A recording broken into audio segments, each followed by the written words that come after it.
Гледайте мача Швейцария срещу Германия на 23 юни, неделя от 22:00 на живо по Диема Спорт 3.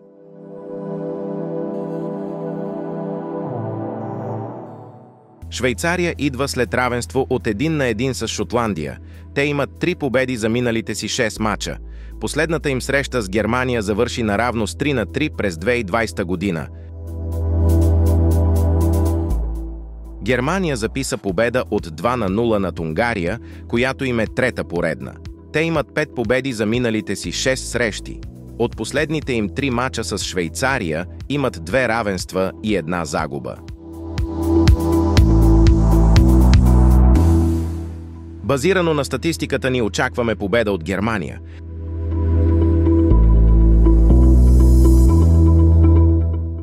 Бъдете предварително информирани за всички предстоящи спортни събития в света на футбола, ММА, бокс и много други.